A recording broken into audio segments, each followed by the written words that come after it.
Una persona electrodependiente es quien requiere de un suministro eléctrico constante y en niveles de tensión adecuados para poder alimentar el equipamiento de electromedicina prescripto por un médico matriculado en el domicilio del paciente.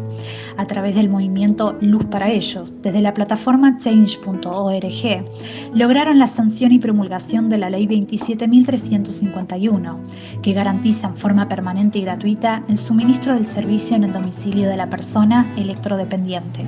El día 17 de mayo se conmemora el Día del Electrodependiente, no siendo una fecha de festejos, sino de reconocimiento de las personas que luchan día a día contra esa condición. Porque que haya consenso entre oposición, distintos bloques, oficialismo y es grande, es muy grande porque más allá de un partido político son los derechos y el derecho a la vida. Bienvenida Lola Rosati y Mariela Duarte Vinelli, gracias por estar acá con nosotros en Derecho para Todos. Ante todo, bueno, les quiero dar las gracias por acceder y por tomarse estos minutos para comentarnos cómo surgió el proyecto de ley de electrodependientes. Todo suyo. Bueno, gracias, Aileen, gracias por este momento, Caro. Bueno, te cuento más o menos cómo fue, ¿no? Un poco en resumen. En el año 2015 nació mi segunda hija, Caterina se llama, muy prematura, nació con 1040 gramos y con varios problemitas de salud de acuerdo, digamos, a lo que venimos viendo, que fueron hasta ahora secuelas de prematurez, porque, bueno, no salió ningún estudio, por ahora nada, pero bueno, su déficit, sus problemas eran, aparte de la inmadurez de todo su sistema, ¿no? Respiratorio, neurológico, ¿no? Todo el sistema nervioso central, es la falta de deglución, ¿sí? Que obedece seguramente a un tema de inmadurez que todavía no lo sabemos. Pero bueno, el tema era que Caterina siempre se alimentó con una sonda nasogástrica, estuvo conectada a un BiPAP desde muy chiquitita, las 24 horas, estuvo monitoreada también con un saturómetro que le medía las constantes vitales, oximetría y digamos, las pulsaciones del corazón. Y bueno, un aspirador de secreciones porque a los 3 meses le practicaron una traqueostomía. Que bueno, es la canulita de traqueostomía que se pone en la tráquea y bueno, de ahí se aspira y lo que necesitamos es tenerla siempre permeable para que ella pueda respirar, obviamente, no en ese momento por sus medios porque estaba conectada, ahora solamente lo utiliza de noche el respirador, el BiPAP, pero bueno, siempre necesitó de equipos médicos de electromedicina que obviamente van conectados a la red eléctrica. ¿Qué ocurrió? Luego, después de 5 meses y medio de estar internados en la clínica, nos dieron el alta con internación domiciliaria, lo que requirió, bueno, instalar en casa una terapia intensiva, así como estaba en el sanatorio, pero en casa. Esta es su habitación, en donde pueden verla, quiero decir, sus cositas. Bueno, nada, hacía muy poco tiempo que estábamos instalados en casa. Yo me había pedido un día porque quería estar con ella, me pedí un día de vacaciones y justamente ese día pasó que fue el primer corte de luz. Entonces, bueno, nada, nosotros estábamos registrados como electrodependientes en Edenor, entonces, bueno, dijimos, bueno, vamos a hacer uso de este registro. A ver qué tal. Llamamos, nos tomaron el reclamo, nos dieron un número de reclamo, pero no nos aseguraban nada, o sea, ninguna prioridad, ningún grupo electrógeno, ni nada. Entonces, bueno, al cabo de un rato, mi marido trabaja en Posadas, es licenciado en enfermería, justamente, en Neo, siempre estuvo en Neo y en pediatría, o sea que lo tiene clarísimo todo, ¿no? Se viene desde así como salió del hospital, pasó por bomberos, que queda cerca de casa, se vino con un bombero y un grupo electrógeno, que entre paréntesis tampoco funcionaba y tuvieron que hacerle toda una limpieza en el momento, tremendo. Fue un momentazo porque, bueno, ¿qué pasa? La batería del BiPAP de Caterina terminaba, digamos, no se estaba consumiendo del todo, pero bueno, ya estaba bajando la autonomía. Entonces, era un poco de desesperación. la dejé a ella con la enfermera, mi marido con el bombero, y yo corriendo a Adenor a ver qué es lo que me iban a decir. Bueno, cuestión que hago el reclamo también allá en la sucursal, y me dice, señora, nosotros no tenemos grupos electrógenos para los clientes. Y ahí, la verdad que me enojé mucho, y nada, ¿qué es lo que uno tiene que hacer? Seguir insistiendo, ¿cómo puede ser? Yo estoy registrada, mi nena es electrodependiente, no es un capricho para que exista el registro, ¿no?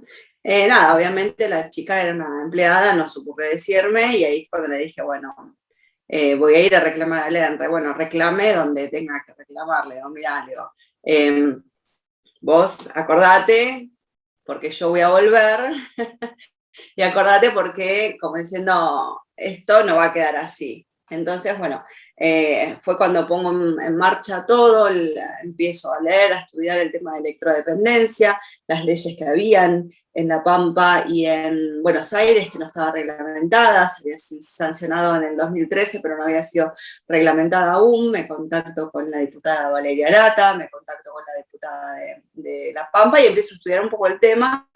Entre tanto, armo una petición en change.org pidiendo un grupo electrógeno para Caterina. La petición se llamó Luz para Caterina, porque de hecho, bueno, era lo que estábamos necesitando en ese momento. Al cabo de 3 días tenía el grupo de electrógeno de Edenor, luego de que se mediatizó todo, salimos en radio, salimos en la tele, salimos en algunos lugares y se hizo visible lo que detrás de las paredes de una casa, de un hogar de electrodependiente, no se conoce, ¿no? O sea, fuimos la cara visible del problema de ese momento. Y bueno, luego de eso, me respondió a los 5 meses más o menos, o sea, tardío todo.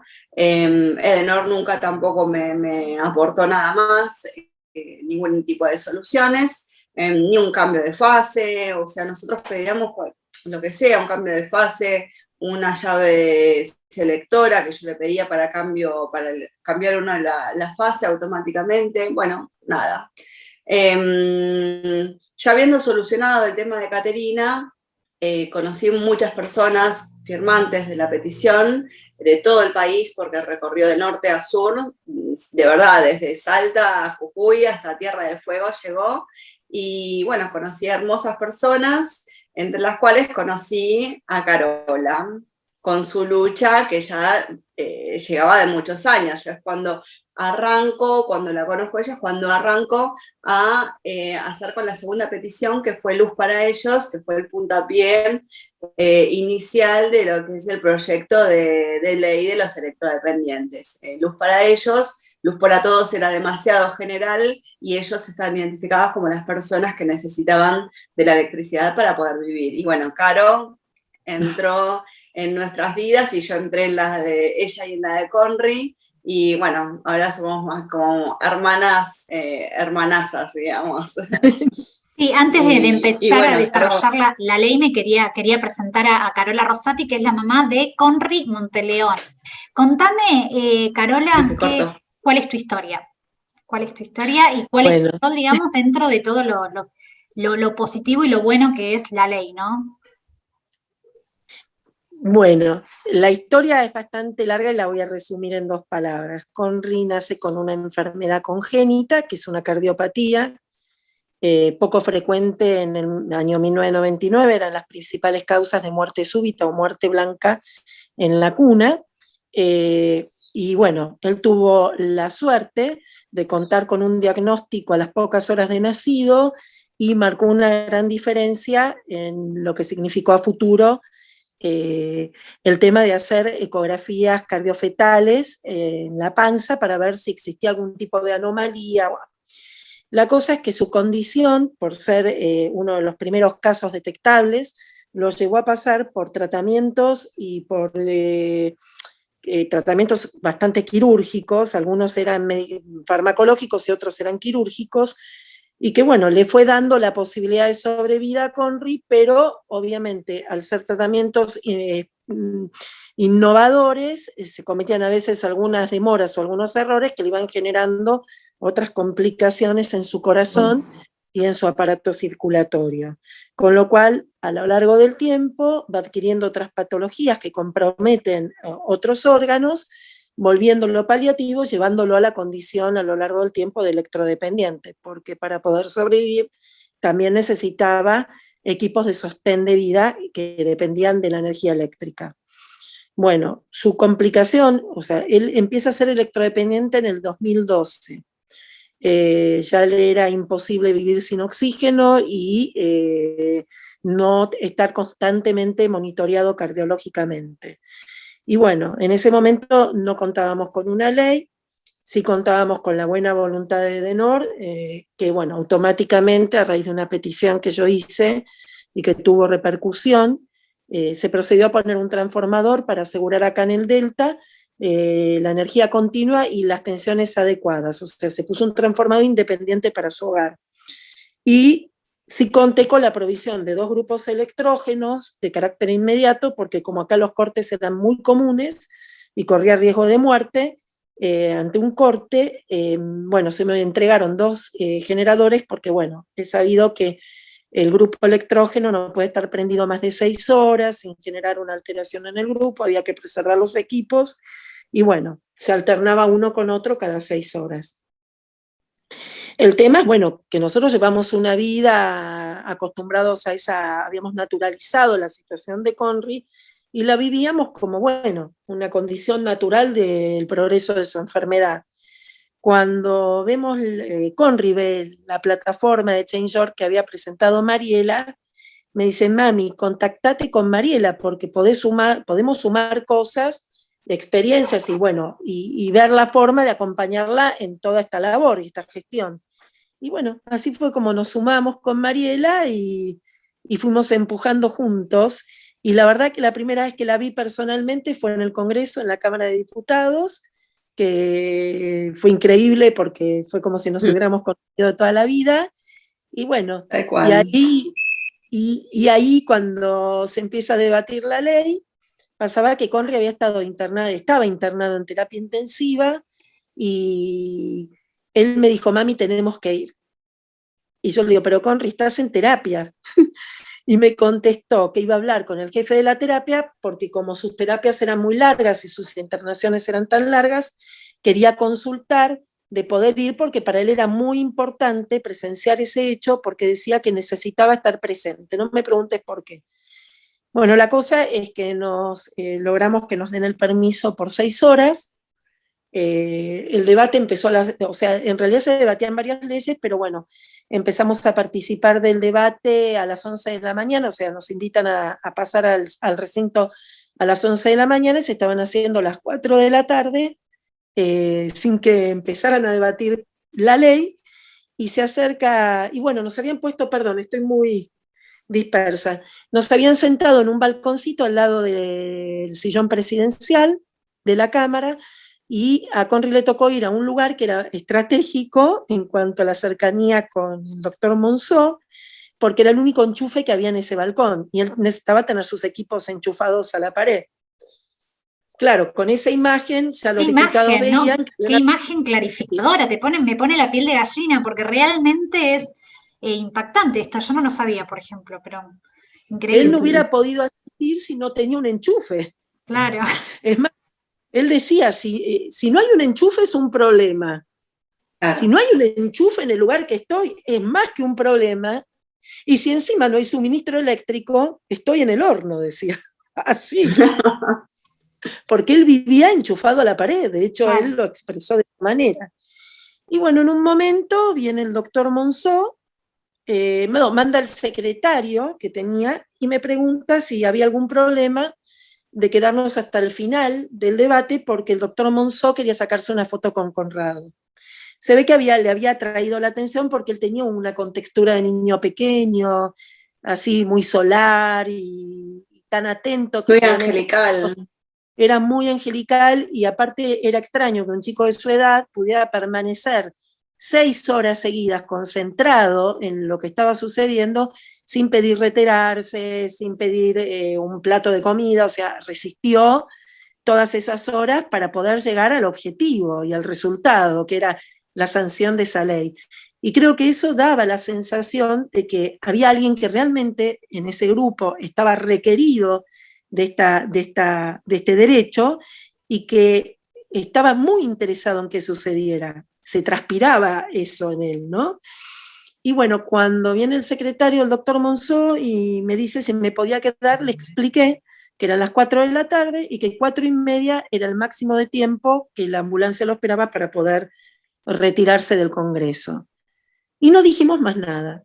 Acto seguido, el doctor Monzó, cuando se noticia de lo que habíamos dicho, pide la palabra y explica la situación y dice, queremos que, bueno, hace tantas horas que Conrado está atento siguiendo la sesión, y bueno, dice que quería que Conrado, si no había ningún tipo de objeción, que Conrado se pudiera retirar del recinto con la ley con media sanción. Y bueno, fue automático. Mariela ahí empezó una historia muy particular, porque en realidad todo el esfuerzo que había puesto Mari para lograr eso, Conril con su mera presencia y su luz, fue como la frutillita del postre. Claro. Porque no, a la necesidad de él de tener que retirarse a su internación, nadie objetó, por ahí puntos de la ley que podrían haber sido objetados o pedida su modificación, sino que consideraron que cualquier cosa para el Estado quedaba corta viendo la situación dibujada. Real. Claro, es que es Era una una cuestión realidad, de vida o un muerte. cachazo. Exactamente, sí. Era una toma de conciencia real sobre una condición donde hay una persona que si no tiene un enchufe no puede vivir, no Claro. puede vivir literal. Y bueno, así empieza la historia de la unión en realidad de Conri, Mariela y yo, que yo siempre digo que hacemos un trío dinámico, muy lindo. Sí, acompañados de otros, porque no nos limitamos a eso. Porque una vez que se sancionó la ley, Mariela lleva una nota que me pide que redacte al Congreso para pedir la pronta promulgación. Claro. Y así como para hablar soy muy verborrágica y me pierdo, cuando escribo soy muy concreta y muy, muy directa. Y es difícil decirme que no. Muy difícil. Entonces Mariela me dice, escribí una nota que la llevamos y automáticamente se promulgó la ley. Y después, lo más difícil cuando se sanciona y se promulga una ley es ponerla en vigencia, ¿no? Que se hace a través de lo que es la reglamentación de la ley. Lo más difícil es... Lo que les quería preguntar es si ustedes, o sea, se promulgó la ley, todo muy lindo. Ahora, ¿se cumple esa ley? ¿Ustedes tienen alguna, no sé, algún comentario, no sé, de alguien que se acerca a ustedes y les dice, no, yo tengo este problema, conmigo no tengo trabas, pasa esto? O sea, ¿realmente se está cumpliendo o ustedes están anoticiadas de algo que esté como una laguna por ahí en la ley? Mira, costó un poco ponerla en marcha, ¿no, Caro? Costó reglamentarla, costaron meses también de reglamentación, de puesta en marcha, pero, y bueno, y de pulir esas aristas que por ejemplo, el personal de ENOR y de Sur necesitaban personal, digamos, de asistencia en caso de cortes, obviamente, personas formadas y enteradas del tema. Por eso mismo la ley establece un 0800 especial para electrodependientes en las empresas digamos, en las empresas, en este caso de ENOR y de Sur, en las empresas en otras provincias que hayan adherido, ¿no? Pero bueno, costó un poco y a veces cuesta un poco a esas personas hacerles entender la realidad del electrodependiente, de que si está respirando, por más que no haya luz, es que tal vez tiene un tubo de oxígeno, pero ese tubo de oxígeno se puede terminar, porque no es infinito, obviamente, y en eso encontramos un poquito de dificultades. Pero fue al principio, María. Sí, y algunos casos, ahora... como el de Escobar, que estaba ocurriendo con esta señora, también es una zona que se corta mucho la luz, tiene microcortes, a veces hay personas que tienen baja tensión, pero lo que es la respuesta, tanto de NOR como de Sur, sí, es más pronta, obviamente, ¿sí? Entendemos que falta mucha difusión por parte del Estado, que es lo que siempre decimos con Carola, por parte del Estado, y que nos dé intervención a las organizaciones que intervenimos, porque hay muchas personas que, por ejemplo, el trámite es muy sencillo, se puede hacer por carta, acercando un formulario, o copias de DNI, copias de certificado de nacimiento y de una factura de luz, mandarlo al ministerio.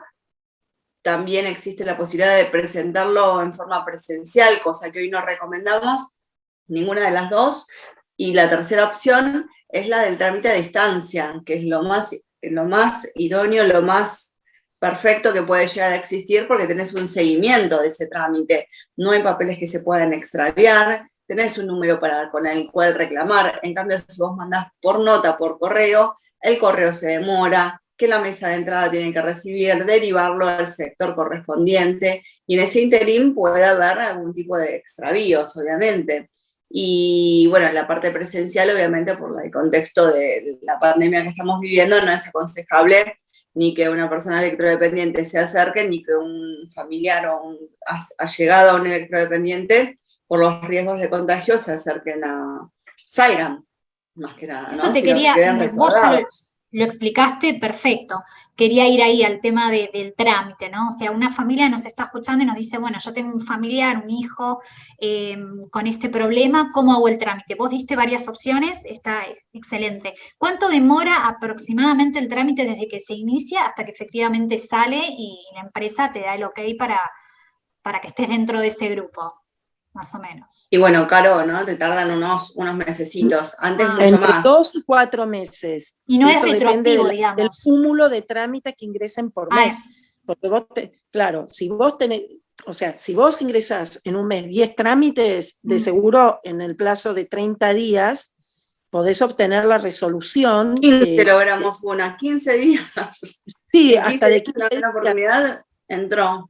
Sí. Sí. Bueno, en el caso de Conry también fue casi automático, porque bueno, si vos haces bien, o sea, si vos presentás bien el trámite, en la época que nosotros nos tocó hacerlo, no existía el trámite a distancia, con lo cual te pedía, y no el personal tampoco, porque todavía no estaba la oficina designada para atención personalizada. Entonces tenías que hacerlo por correo argentino, con lo cual era complicado porque dependías.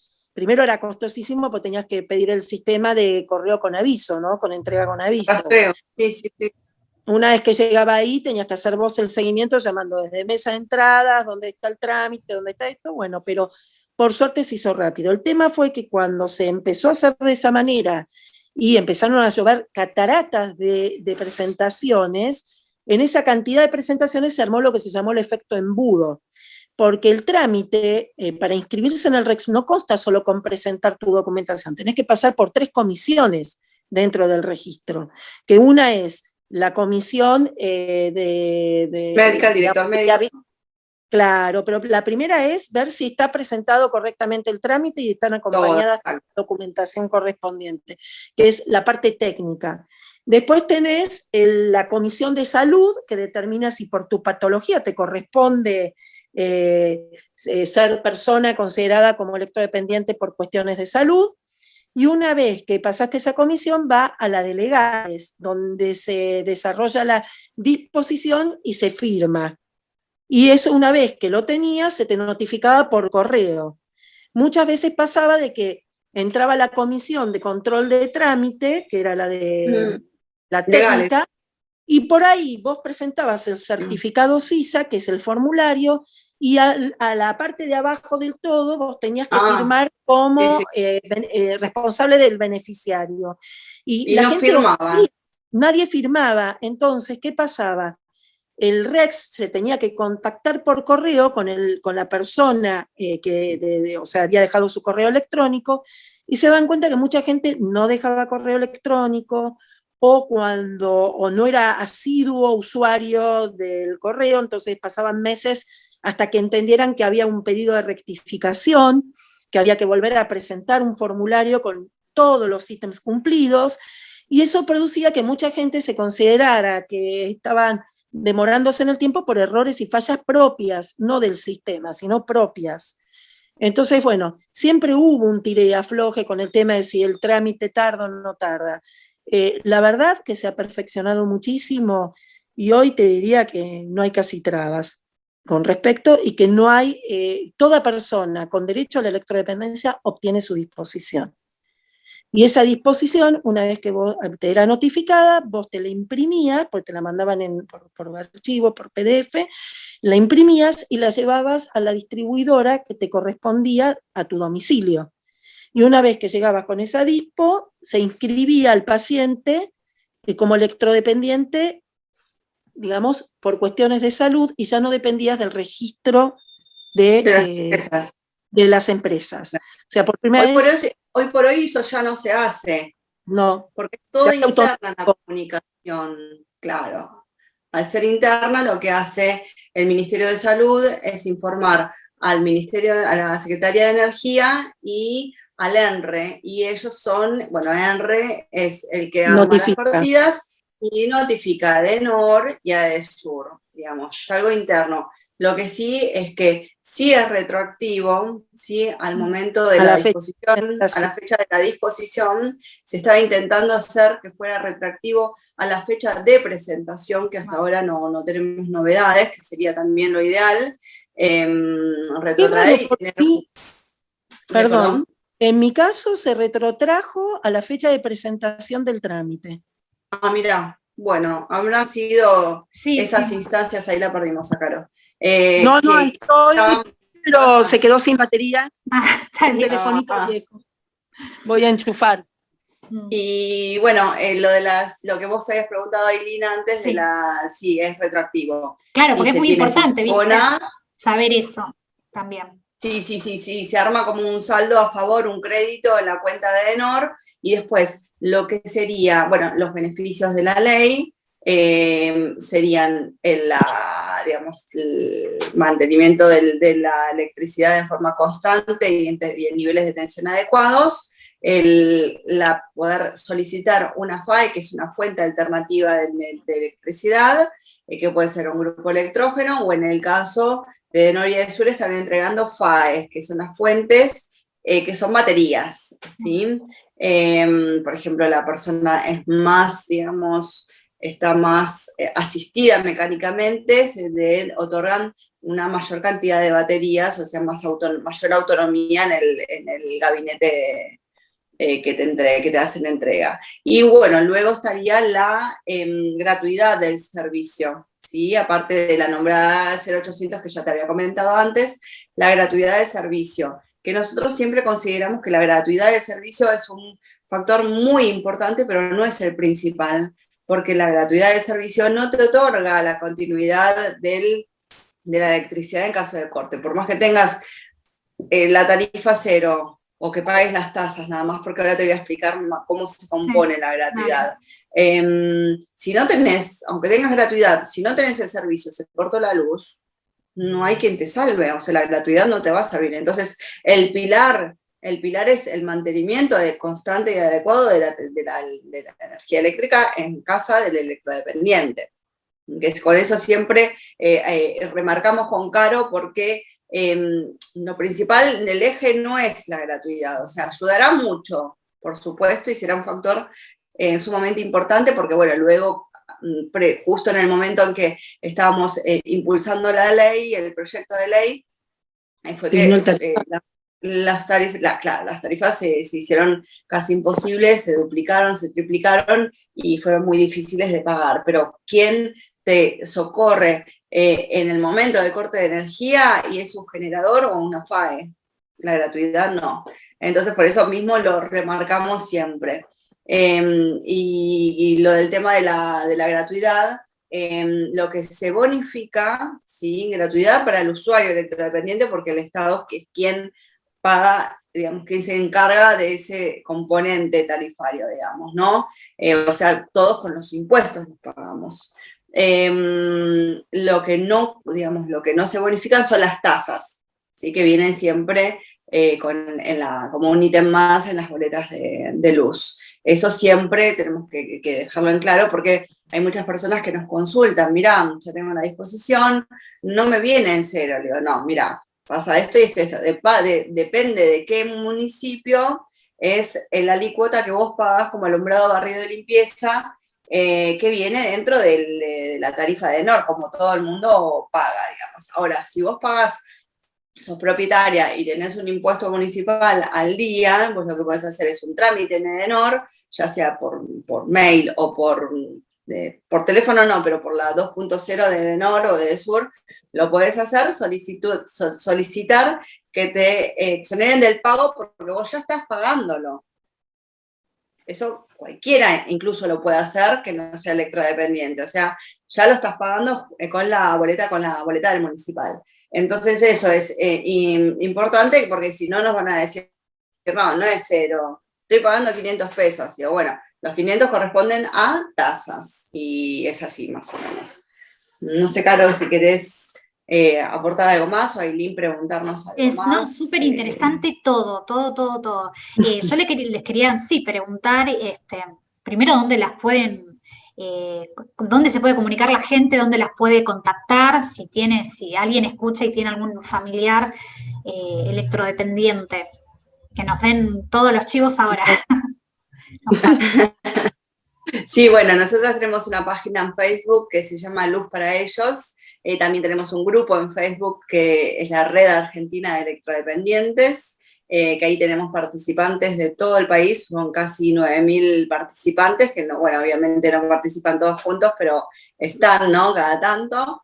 Y luego en Instagram tenemos la cuenta @luzparaellos.org. Y la página web que es www.luzparaellos.org. Y esta última pregunta y mi número de teléfono también, mi número de teléfono o el de Caro, que están abiertos. Vale. Y esta última, y las dejo libres, porque recién, bueno, vos me hablabas que tenían contacto con el resto del país. ¿Cuáles son las estadísticas, así muy por arriba, ¿no? ¿Ustedes tienen conocimiento que los casos se centran acá en Cava o en Buenos Aires, o hay también muchas familias con electrodependientes en el interior del país?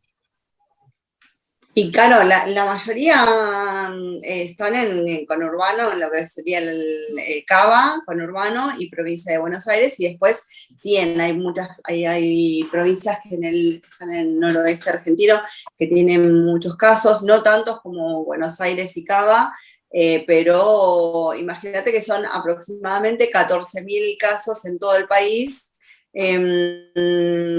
Algunas provincias tienen 200 casos, 400, 500, y otros, como bueno, Cava y Buenos Aires tienen miles, sí, hasta llegar a los 14.000.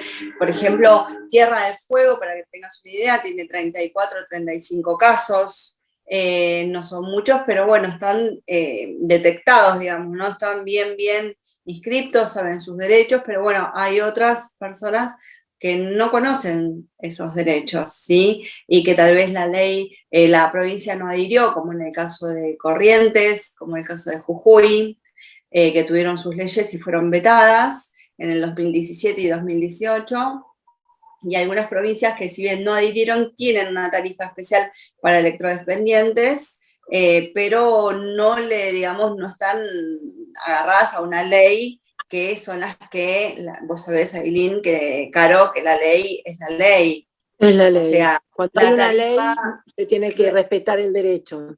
Exactamente, entonces una lástima que una ley. Sí, y una lástima que aquellas provincias, en vez de adherir, que hubieran adherido, y por el principio constitucional de igualdad que prima en nuestra Carta Magna, hubieran tenido exactamente el mismo derecho que el resto, pero por querer tener su propia ley, fueron víctimas de un veto, con lo cual no hay vuelta atrás.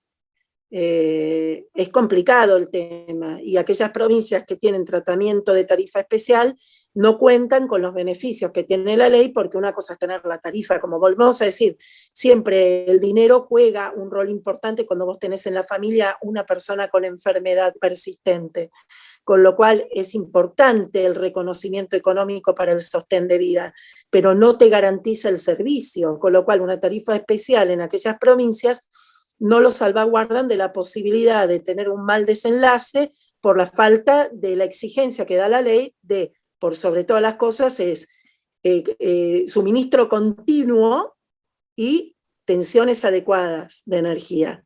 Y ante un corte, la responsabilidad de la FAE, ¿no? De la fuente alternativa.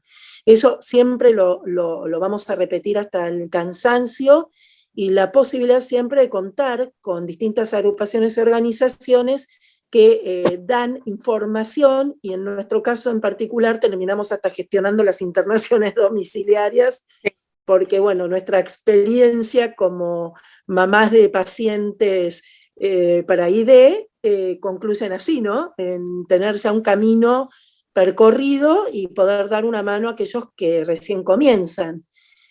Por eso siempre decimos, y una cosa que vamos a tratar de plantear con Mariela en lo inmediato es poder tener una reunión con salud virtual, porque obviamente nos tenemos que cuidar mucho, para plantear que se convierta en obligatorio que en cada centro asistencial de salud, municipio, dependencia del ANSES, dependencia de lo que fuera, a nivel Dirección de discapacidad administrativo, digamos que dependa del Ejecutivo, existan unos banners que digan, por ejemplo, argentina.gov.ar, si tenés o conocés a una persona electrodependiente, contale que estos son sus derechos, y ante cualquier duda dirigirse y poner una página que agrupe y nomine las distintas organizaciones que hay a lo largo y a lo ancho del país, que tengan representatividad, como sería nuestro caso,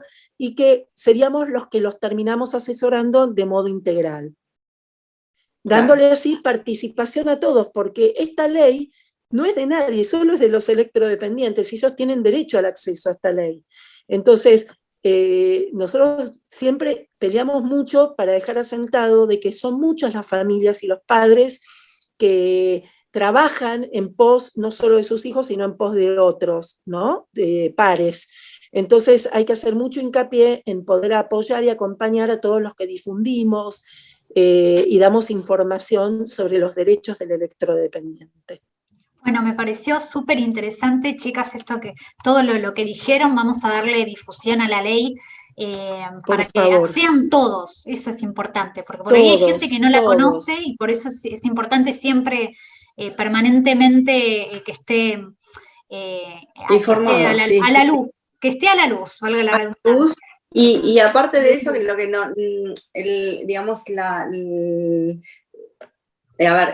poder participar las organizaciones que representamos a las personas electrodependientes es súper importante, por una cuestión de que hay gente que no se sabe manejar con la tecnología, y hoy por hoy el sistema de trámites a distancia puede llegar a confundirlos, y de hecho lo está haciendo, pero hay muchas personas que no, personas ancianas, personas con discapacidad que están solas, que no se saben manejar con el sistema de trámites a distancia, o lo intentan hacer y lo hacen mal y después no prospera, y que hay que volver a repetirlo, y eso significa tiempo, y el tiempo para una persona con discapacidad electrodependiente es oro. Es oro, porque son las demoras que siempre sufrimos en cuanto a lo que son las obras sociales, las internaciones domiciliarias, los insumos, y ahora generar una demora más en algo que puede, efectuarse lo más rápido posible. Fluir, exactamente, es a través de, en este caso, las servidoras, ¿no? Luz para ellos. Y Red Argentina de Electrodependientes, porque es la red que conformamos en el país. Bárbaro. Bueno, Mariela, Carola, donde están todas las organizaciones. Exacto, sí. No largamos. No. Sí. Bueno, les agradezco muchísimo, y bueno, vamos para adelante y vamos a difundir esta ley que es tan importante para todos. Muchas gracias, chicas. Muchas gracias, Aileen, por el tiempo y el espacio. Y una cosa, la salud no espera. No. Bueno. Muchas gracias. Chao, chao. Que por favor ayuden a que se apruebe la ley, y que se hable de la ley, y que empiecen a debatir la ley. Se los pido, por favor.